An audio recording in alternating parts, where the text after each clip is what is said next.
Okay ચલો, તો આજે આપણે મેથ્સનો 5મા નંબરનો લેક્ચર છે. આની અંદર આપણે થોડી આગળના દાખલા જોઈએ. ઓલરેડી આપણે ઘણી બધી વસ્તુ શીખી ગયા છીએ. બસ એ જ વસ્તુઓનો ઉપયોગ કરવાનો છે કે જો કોઈ સંખ્યામાં આપણે તે સંખ્યાના 16.2 ઉમેરીએ તો કુલ રકમ, તો જવાબ જે છે એ 4900 મળે છે. તો તે સંખ્યા કઈ હશે? તો હવે 16.2 એટલે શું? તો ડાયરેક્ટ તમને ખબર પડી જવી જોઈએ. 16.2 એટલે થાય 1/6. 1/6. તો 1/6 થાય. અહીંયા ઉમેરવાની વાત છે તો શું થાય કે 6માંથી 6 + 1 એટલે કેટલા બની જશે?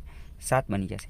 તો ઉમેરીએ તો કેટલા બની જાય છે? આપણા નિયમ અનુસાર આપણે જે રકમ ધારેલી છે એના અનુસાર 7 બની જાય છે.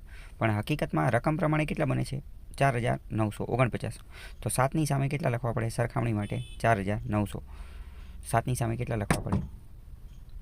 તો કે 4900. તો આની કરતાં કેટલા ગણા છે? તો 7 ગણા. 7 × 7 = 49. પાછળ 2 0 એટલે કે 700 ગણા. તો આ મૂળ રકમ પણ એની કરતાં કેટલી ગણી હશે? તો કે 700 ગણી. તો 6 × 7 = 4200 રકમ હશે. બરાબર. આની જેવો જ બીજો દાખલો છે કે કોઈ સંખ્યામાં 16.2 રકમ ઉમેરવામાં આવે તો કુલ 1421 મળે છે. તો તે સંખ્યા કઈ હશે? તો હવે આપણને ખબર પડી ગઈ છે 16.2 એટલે કેટલા થાય? તો ડાયરેક્ટ આપણને ખબર પડી જાય 1/6.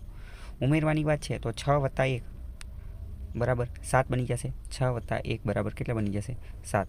પણ આપણે જે ધારેલું, આપણી નાની દુનિયા, આપણું જે સ્મોલ વર્લ્ડ, એની અનુસાર 6 + 1 બરાબર 7 બને છે. પણ રકમ અનુસાર 7 નથી બનતા. કેટલા બને છે? તો કે 1421 બને છે. 1421. તો 1421 એ આ 7 કરતાં કેટલા ગણા વધારે છે? તો જોઈએ તો 7 × 2 = 14 થાય. 7 × 2 = 14 થાય. અને 7 × 3 = 21 થાય. તો 23 ગણા વધારે થાય. પણ હકીકતમાં 23 ગણા વધારે ન થાય. કેમ? કારણ કે સમજો, ભાગાકારનો એવો નિયમ હોય કે એક સંખ્યા જે નીચે ઉતરે, આપણે માની લો કે આ 1421 / 7 બરાબર. તો 7 × 2 = 14. હવે 14ના અહીંયા 0 0 થઈ ગયા. પછી 2 જ નીચે ઉતરે. એક સાથે 21 ન ઉતરી જાય. પહેલાં ખાલી બગડો જ ઉતરે. પહેલાં શું થાય? એક અંક જ નીચે ઉતરે. એક અંક જ નીચે ઉતરે. એકડો એક સાથે ઉતરે નહીં. જો બંનેને એક સાથે ઉતારવા હોય, 2ની સાથે 21ને પણ એક હારે ઉતારવા હોય, તો અહીંયા એક 0 મૂકવો પડે. એક 0 મૂકવો પડે. ફરીથી સમજીએ કે 1421 / 7. તો શું થાય? 7 × 2 = 14. તો અહીંયા શું થઈ જાય? 0. હવે શું થશે? હવે આ 2 નીચે ઉતરશે તો 2 અહીંયા આવી જશે. 2 ભાગ ચાલતો નથી. તો હવે 1ને પણ ઉતારવો પડશે. તો હકીકતમાં નિયમ એવો છે કે ખાલી એક જ અંક નીચે ઉતરે. આ બગડો એક જ નીચે ઉતરે. પણ 2 ભાગ નથી ચાલતો. તો હવે શું કરવું પડે? 1ને પણ ફરજિયાત નીચે ઉતારવો પડે. તો અહીં 1ને પણ નીચે ઉતારો તો શું થાય?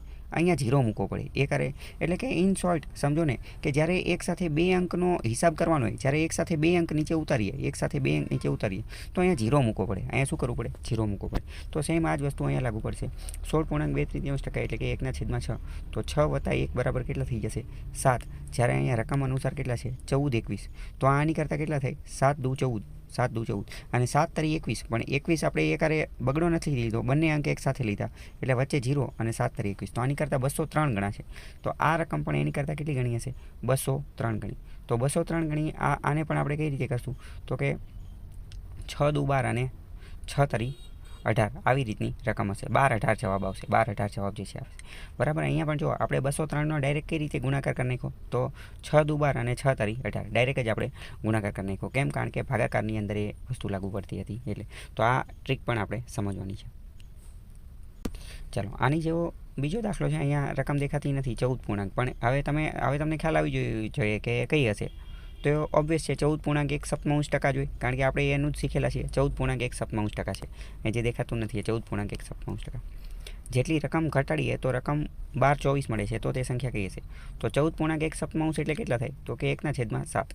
ઘટાડવાની વાત છે તો 7 - 1 બરાબર કેટલા થાય? 6. પણ હકીકતમાં તો આપણી નાની દુનિયા અનુસાર, આપણા ધારેલા અનુસાર 6માંથી કેટલા બની જાય છે? 7.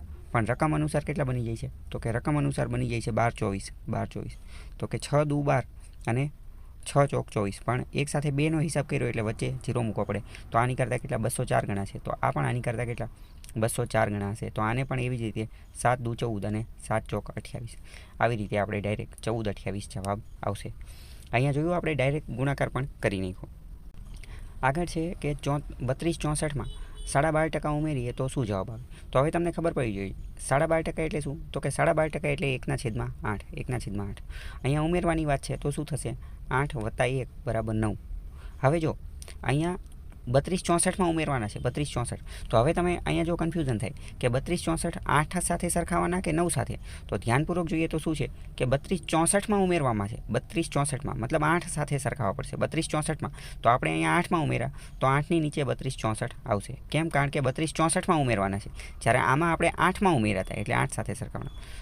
તો શું થાય 8 ચોક 32 અને 8 8 64, પણ વચ્ચે 0 આવશે એટલે 408 ગણા છે. તો આ રકમ પણ આની કરતાં કેટલી 408 ગણી હશે. તો 9 ચોક 36 અને 9 અઠ્ઠા 72, બરાબર. તો 36 72 જવાબ આવશે. તો ગમે ત્યારે વચ્ચે 0 વાળો આપેલો હોય, વચ્ચે 0 આપેલો હોય અને કોઈ એક જ સંખ્યા, એક જ અંકની સંખ્યા હોય એની હારે ગુણાકાર કરવો હોય તો આવી રીતે ડાયરેક્ટ ગુણાકાર પણ કરી શકાય. એ પણ તમારા મગજમાં હવે ફિટ થઈ જવું જોઈએ. આગળનો દાખલો છે 7236માંથી 11.1 ઘટાડીએ તો શું મળે? તો હવે 11.1 હવે તમને ઓટોમેટિક ખબર પડી ગઈ. 11.1 એટલે કેટલા થાય? તો કે એ તો થાય 1/9. 1/9. તો આનો મતલબ શું? ઘટાડવાની વાત છે. તો 9 ઓછા 1 બરાબર કેટલા થાય? 8. હવે જો 7236માંથી ઘટાડવાના છે તો 9 હારે સરખાવવા પડશે, કારણ કે આપણે ઘટાડ્યા કોનામાંથી? 9માંથી ઘટાડ્યા ને. તો અહીંયા આની હારે કેટલા થશે? આની સરખામણીમાં 7236. તો આની કરતાં કેટલા ગણા છે? તો 9 8 72 અને 9 ચોક 36, પણ બે રકમ એટલે કે 804 ગણા છે. તો આ રકમ પણ આની કરતાં કેટલા ગણી હશે? 804 ગણી હશે. તો 88 64 અને 8 ચોક 32, 6432 જવાબ આવશે. 64 32 જવાબ આવશે.